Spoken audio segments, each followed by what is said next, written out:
Hello and welcome to 1011 Care. As always, I'm your host, Mike Lopez.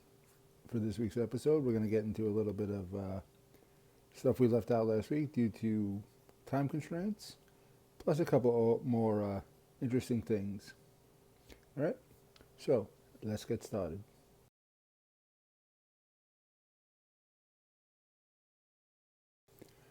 So, if you've been following us on social media, uh, you'll know that we've made our episodes available via podcast form. Uh, if you're currently listening to us on podcast, thank you. Thank you very much. We love your support. Um, but we're still figuring things out. So if you have any issues or you think we can improve, feedback is always welcome. All right. And if you haven't given a listen, please do. We are currently being hosted on the Apple networks, Spotify, and several other platforms. We've also started a Patreon. So if you're a big fan of the show, we just want to throw some support. We do have several tiers that you can sign up for. We're not asking for, we're not asking for everyone to support. Just if you feel like it, you want to throw us a couple bucks that way, we'd really appreciate it. So you can either just check the link in our bio on here, on any of our social media platforms, or you can check in the description below if you're on YouTube. Yeah, and as you can tell, self-promotion is really not my thing, so I'm glad it's over, and let's go on with the show.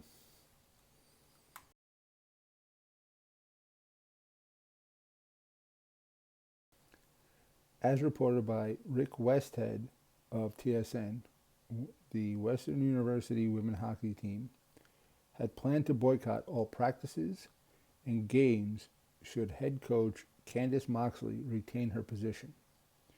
Moxley had recently been cleared of misconduct stemming from allegedly failing to act following multiple complaints from players against strength and conditioning coach Jeff Watson for sexual assault.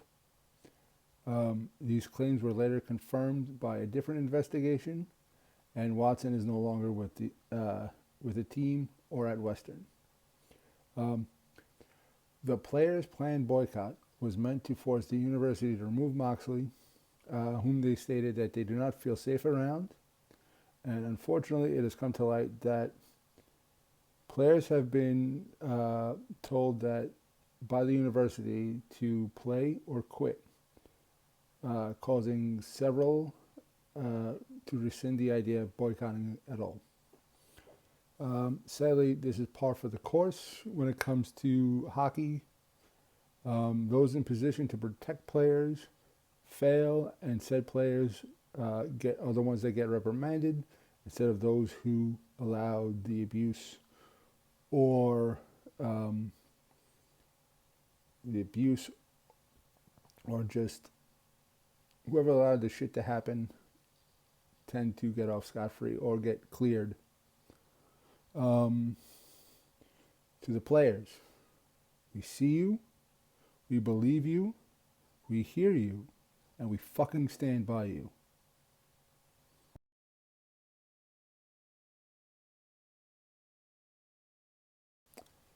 In early November, the IIHF released the schedule for the 2024 Women's World Championship. The tournament will consist of 29 games over 9 days. Denmark and China will replace France and Hungary this year. New to this year is the elimination of the placement regulation games. So in previous years, you had the losers of the quarterfinal play each other for the fifth place game. That is no longer the case. Looks like it's going to be the bottom two teams in the tournament. Will play a regulation game to see which one stays in the group and which one gets relegated.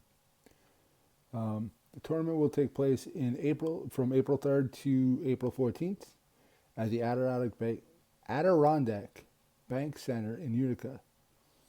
Uh, Hope to see you guys there because we're definitely going to be there. We're definitely going to be a crowd. We're going to be taking pictures like we did last year.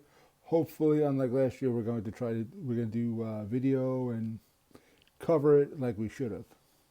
Okay. Again, I'll be in the crowd. Hope to see you there.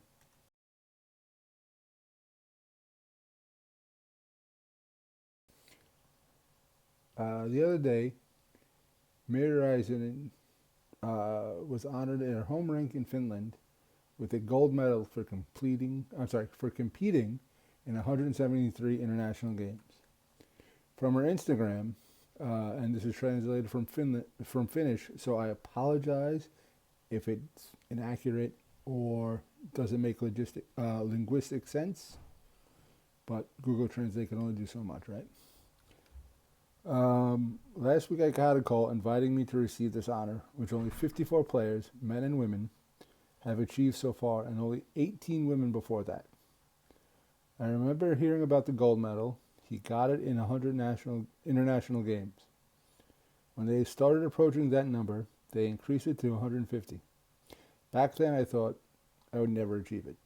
Forget the whole thing, enjoy the journey, the work, and the challenges. I wouldn't have missed the honor to fetch this in my hometown, where it all began, the people who made it possible for me. So, congratulations, Mary, and you definitely deserve this honor.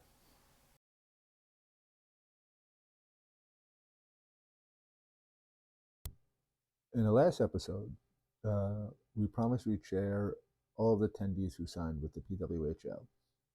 So, as of this recording, which is November 24th, here's a list of players who have signed. For Boston, Erin Frankel for 3 years, Emma Soderberg for 2 years. In Minnesota, Nicole Hensley for 3 years. Montreal is Anne-Renee Debienne for 3 years, and Elaine Chuli for 1 year. New York is Abigail Levy for 1 year. Ottawa has signed Emmerich Mashmeyer for 3 years, and Sandra Abstrider for 1 year. Toronto has signed Kristen Campbell for 3 years and Erica Howe for 1 year.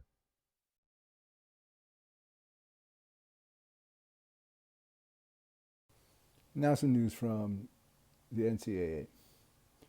As reported by USCHO.com, Stonehill of the NEWHA ran into a unique situation this season. First-year coach Lee J. Mirasalo decided that she was only going to roster 2 attendees this season. Most teams, on average, carry 3. They'll dress 2, but they'll carry a third as a backup.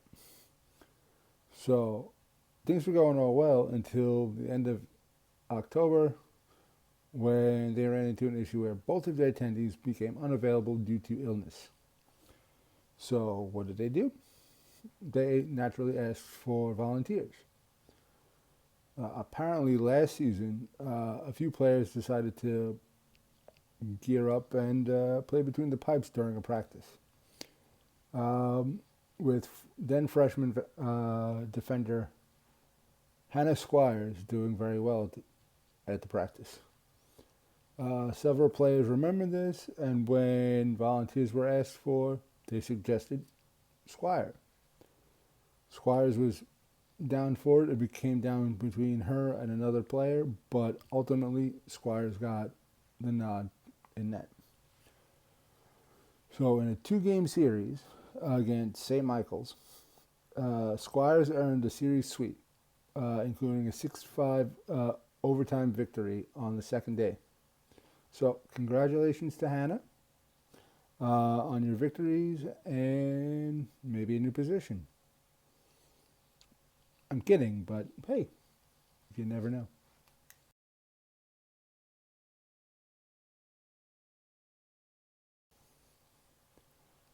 After her contract was terminated when the PHF folded, there were questions on whether or not Noah Ratu would continue to play.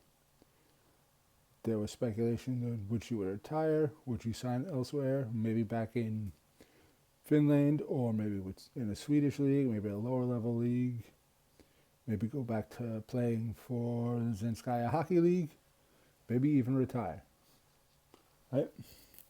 In her own words, she was shunned by the PWHPA players, most of who helped organize the PWHL, because she left her role in the PWHPA to join the Riveters for what should have been this season.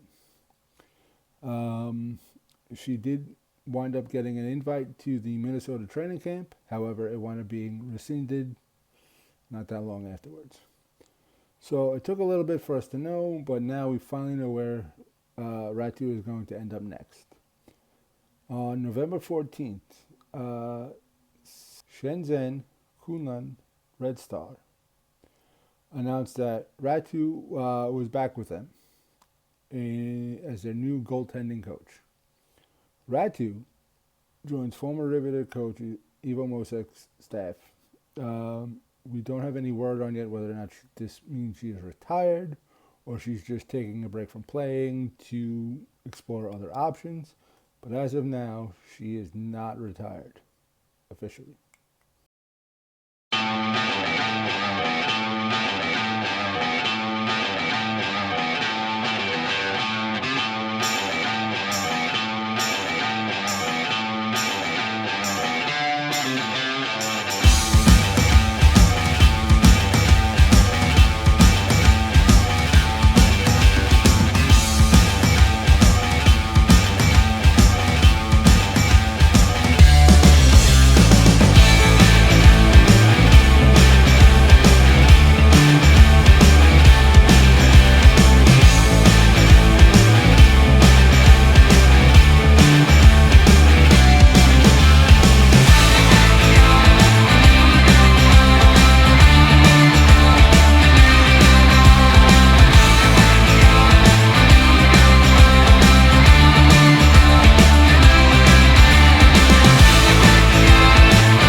Sadly, we are ending yet another show with on a sad note. On October 28th, the hockey world suffered a tragic loss. During a game between the Nottingham Panthers and Sheffield Steelers of the Elite Ice Hockey League in England, in what can only be called a freak accident, Nottingham's Adam Johnson was hit in the neck with a skate. Despite first responders and doctors' best efforts, Adam did not survive his injury. Tragically, he passed away at the age of 29. Adam played 13 games in the NHL for the Pittsburgh Penguins, scoring 1 goal during that time. Afterwards, he bounced between SHL, the AHL, the DEL, before joining the Panthers. After his death, several governing bodies, including the English Ice Hockey Association and the Canadian Hockey League, have made neck guards mandatory. There is word that the newfound PWHL is looking into it and may or may not make it mandatory. No word out yet, just that they're looking into it.